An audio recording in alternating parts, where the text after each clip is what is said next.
PA అండ అక్రమంగా పశువుల రవాణా రక్షణ చారిటబుల్ ట్రస్ట్ అనుబంధంగా గోశాల ఏర్పాటు చేసిన టీడీపీ నాయకులు జాతీయ రహదారిపై పశువులను తరలిస్తున్న వాహనాలు అడ్డుకుని వసూలు డబ్బులు ఇస్తే ఓకే, డబ్బులు ఇవ్వకుండా మాత్రం పోలీసులు ఫిర్యాదు. అనంతరం పోలీసులు పట్టుకున్న గోవులని గోశాలకు తరలింపు. అదే సమయంలో ఏజెన్సీ ఇతర ప్రాంతాల్లో తక్కువ ధరకు పశువుల కొనుగోళ్లు వాటన్నింటినీ కలిసి అర్ధరాత్రి వేళ హైదరాబాద్లోని పశువధశాలకు తరలింపు. తాజాగా హోంమంత్రి పిఏ గణేష్ వసూల దందాపై సోషల్ మీడియా వైరల్.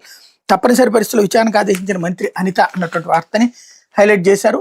హోంమంత్రి వంగలపూడి అనిత ప్రాతినిధ్యం వహిస్తున్న పాయకరావుపేట నియోజకవర్గం పశువుల అక్రమ రవాణాకు అడ్డాగా మారిపోయింది. ఆమె పిఎస్ శంకర్ గణేష్ ఈ దందా వెనక కీలకంగా ఉంటూ భారీగా వసూలకు పాల్పడుతున్నట్టు వెలుగు చూసింది. ముఖ్యంగా అనకాపల్లి జిల్లాలో టీడీపీకి చెందిన ముఠా మూగజీవులపై పైశాచికత్వం ప్రదర్శిస్తోంది. ముఠా రోజు రోజుకి వికృత రూపం దాలుస్తోందనే ఆరోపణలున్నాయి. జాతీయ రహదారిపై అర్ధరాత్రి వేళ సాగుతున్న ఈ దందాపై గణేష్ అవినీతిపై సోషల్ మీడియాలో ప్రస్తుతం వైరల్ అవుతోంది.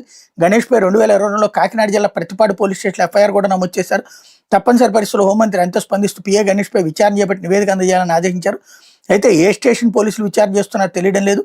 హోంమంత్రి అంత ప్రాతినిధ్యం వహిస్తున్న పాయకరావుపేట నియోజకవర్గంలో ఎస్రాయవరం మండలంలో పెనుగొల్లు, సోముదేపల్లి, గోకులపాడు, ధర్మవరం, అగ్రహారం తదితర గ్రామాల్లో తెలుగుదేశం పార్టీకి చెందిన కొందరు వ్యక్తులు ముఠాగా ఏర్పడ్డారు. వాళ్ళంతా హోంమంత్రి అనిత పిఎస్ శంకర్ గణేష్ అండదండలతో పెనుగోలు గ్రామంలో డోర్ నెంబర్ 2-8/2 అడ్రస్తో రక్షణ చారిటబుల్ ట్రస్ట్ ఏర్పాటు చేశారు.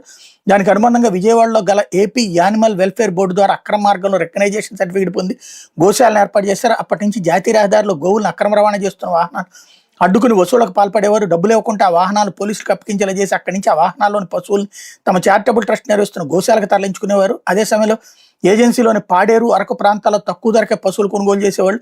అప్పటికే గోశాలలో ఉన్న గోవులతో పాటు తక్కువ ధరకే కొనుగోలు చేసిన పశువులను కలిపి రక్షణ చారిటబుల్ ట్రస్ట్ ముసుగులు హైదరాబాద్కి అక్రమంగా తరలించేవాళ్ళు. ఎస్రాయవరం మండలంలోని పెనుగోలులోని చారిటబుల్ ట్రస్ట్ నుంచి పశువులను హైదరాబాద్లోని వ్యాపారులు పశువత్శాలకు తరలిస్తూ అక్రమాలకు పాల్పడ్డారని ముఠాపై విచారణ జరిపి వారికి జారీ చేసిన సర్టిఫికేట్ రద్దు చేసి చర్యలు తీసుకోవాలని కలెక్టర్ విజయకృష్ణన్, ఎస్పీ తుహిన్ సిన్హా, లోకాయుక్తకు ఎస్రాయవరం గ్రామానికి చెందిన సోమిరెడ్డి వెంకట అప్పల సత్య సన్యాసి నోకరాజు ఫిర్యాదు చేశారు.